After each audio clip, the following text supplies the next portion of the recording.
I've been working with this group since 2009, and their name is Hands at Work in Africa. And what their mission is to go to the poorest of the poor, the totally unreached, the places that have no support, that aren't looked at. Communities reject them because they think there's no way they can do anything. Hands goes in there, they find somebody they call the Mother Teresa. Somebody who is being Jesus already in this community. And when they find her, they partner with her, they get that church motivated, they get that church involved, and they start to care for this community. And then what they do after that is they try and get our church to partner with that church and say, this is God's heart. We're going to do something about this. So Hands was started by a guy who just had a vision for these really, really poor places and was just discovering God was already at work. And they're just finding a way to find these people and connect with them and support the church there. Absolutely. Nice. So his name's George Snyman, and he's got an amazing testimony. If you go online to their website, you can read it. But he said, God took him out of an average white lifestyle. He was an IT tech, and he said he met Jesus in a terrifying and amazing way. And that changed his life. And he said, no longer could I let these things go on. Very cool.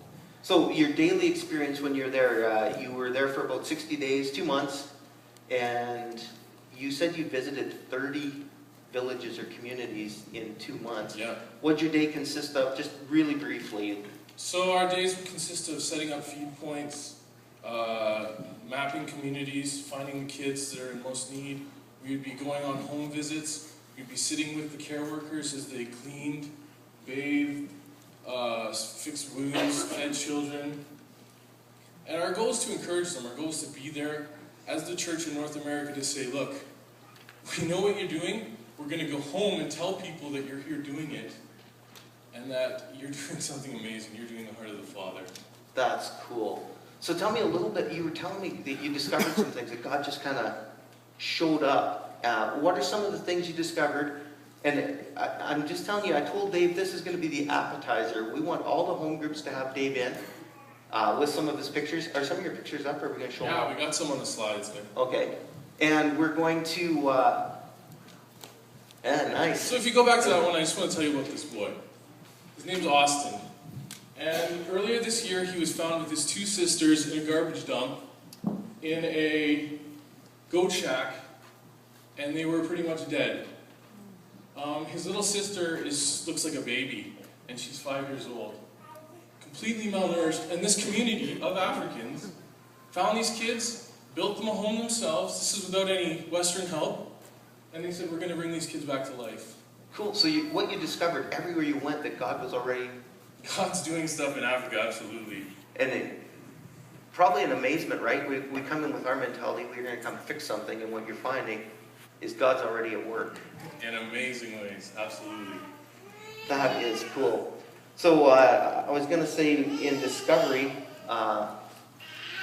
did you feel supported in prayer? Absolutely. And I was amazed that you didn't have any stomach issues. You told me you discovered you could eat anything. Who knows what walkie-talkie is? They need to know. Walkie-talkie consists of chicken head and feet. No, you gotta tell them how it's prepared. So what they have us do is they took us and they bring in all the fresh chicken heads and they say, clean these up for yourselves. This is your lunch.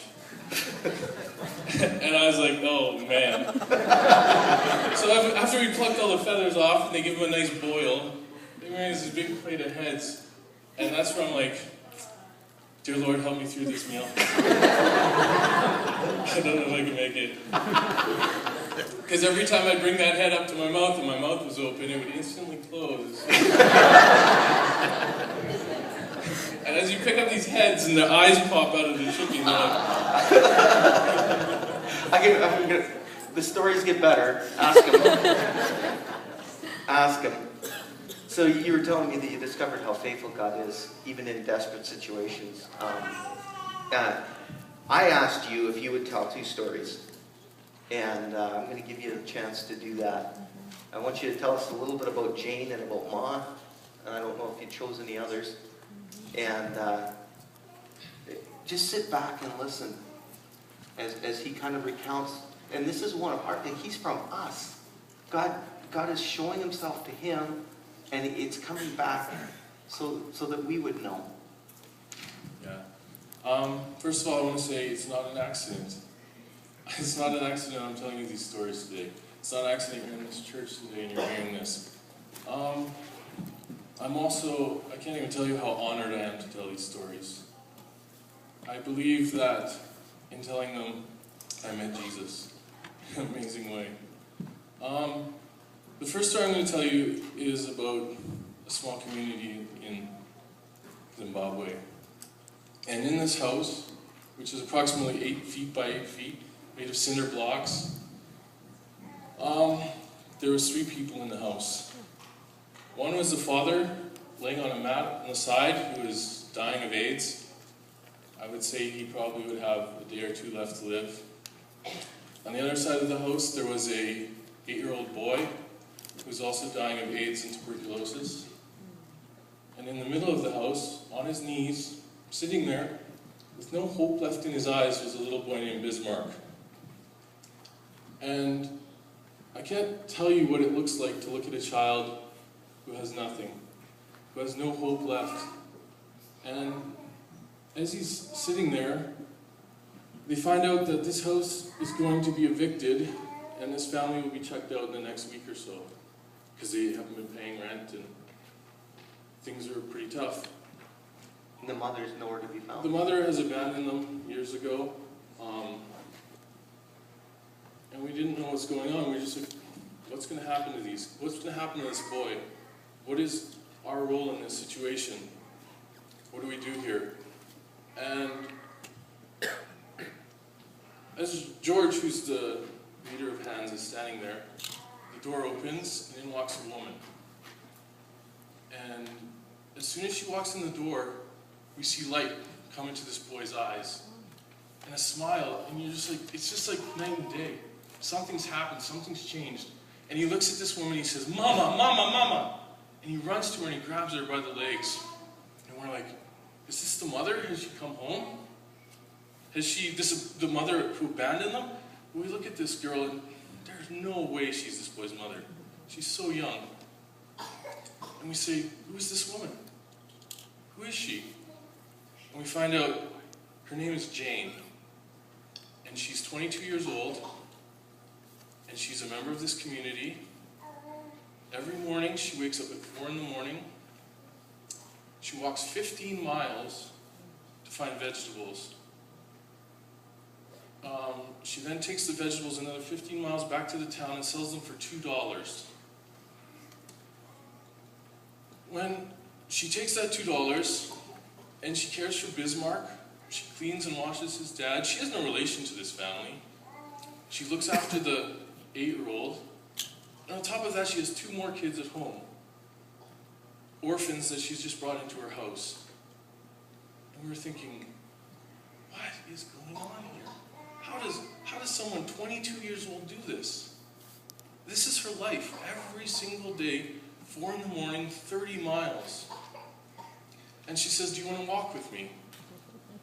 So, as we walk with her, she takes us to another home. And we see the most beautiful girl you've ever seen. She looks like a model. And we think, how is this happening? What is your story? Are you, like, how come you're not sick? How come you're not starving like the rest? And she's like, I'm looked after. And as we're saying this, Jane has already gone in the house and is looking after the rest of the family. And we go like, this is impossible. This is such a poor place. How is this possible? Is she prostituting herself? How is this happening? And she says, no. And how are you okay? And she says, somebody looks after me. And she says that she looks at Jane. And we find this is going on in this whole community. This 22-year-old is looking after this community. And as we're walking with her, we say, Jane, how is this possible?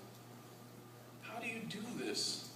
How is this your everyday life? You're not concerned about your own clothes, your own life, your own future. And she says, it's okay, my Father looks after me. And we says, what? What does that mean? And she's like, he looks after me. And then she looks and she says, do you know Jesus? And we say, yes. And she says, but do you know the Jesus I know? Do you know that Jesus? Because if you do, there's no way you even ask that question. This is the Savior of the world. And I love him so much. This is what I have to do. And I don't even know how to respond to that. How do you respond to that? I'm going to tell another story of just constantly encountering God. And in so many ways, it's just amazing. This up here is a community called Chinku in Malawi. And as you see, they swarm with kids all day. This community has no sponsorship whatsoever from Western churches. And these women who you see do this all out of their own pocket. They'll wake up in the morning, they'll do piecework, they'll sell things, and they'll do this just so they can feed the kids at the end of the day. I was going to tell you about Ashok. There's a community just on the Swaziland border. And I want to tell you this because I think this is God's heart for children in Africa. As we were there, I would say I encountered the worst sight I've ever seen in my life. As the trucks roll by down the highway, you will see starving children line up, prostituting themselves so they have enough food to feed their brothers and sisters for the day. While we were there, this woman from this community would go run to them, take them out of this lifestyle, out of this situation, and she would try and help them any way she could. She also has nothing. And we were just like, this is amazing. Why is this going on? And she says, I need to bring these children out of that. I need to take them and I need to cry with them and I will cry with them. And she did. She takes these kids and she wails, she weeps. And they'll cry and they'll wail and weep and she'll hold them and comfort them. And she says, I need to do this because when I see these children suffer, I suffer. And that just hit me. That's how God feels about this situation in Africa. When he sees these children suffering, he is suffering for them. And I have more stories of just amazing, incredible people. I saw it every day. Every community I went to, I have a story like this. In many of these communities, this isn't set up. You don't know ahead of time going in that there's a chain or there's a mob. You just go and find out that God's already doing something. Absolutely. And he's just opening the doors. Cool. So Dave, you're back. And then where do we go from here a little bit? We've got this posture towards God at this point where we say, if you bring something in front of us, we want to pray about it and consider it and enter in. So you're willing to tell your story. You're willing to sit with people and say, here's the reality of what's happening around. Here's what I saw and here's what God showed me. I also have stories of people that have experienced God in such amazing miracles that when you hear them, you just be encouraged and lifted up, and you're like, wow. Yeah, it's not all a bummer. God is alive, God is well, and God is doing things. And some of them are incredible. I don't even know how to explain them. Awesome. Well, you know what? I think one of the best things we could do as a church is we're going to pray and give thanks that Dave's back safely, and he had no stomach issues, that God kept him as he traveled through a whole bunch of villages, 30 places in 60 days. I also want to say, when I was leaving, and Bob was like, here's these boys, they're gathering their supper. This village, they just get the mice. But what I want to say is, when I was leaving, Bob said, I want you to stand up and support me.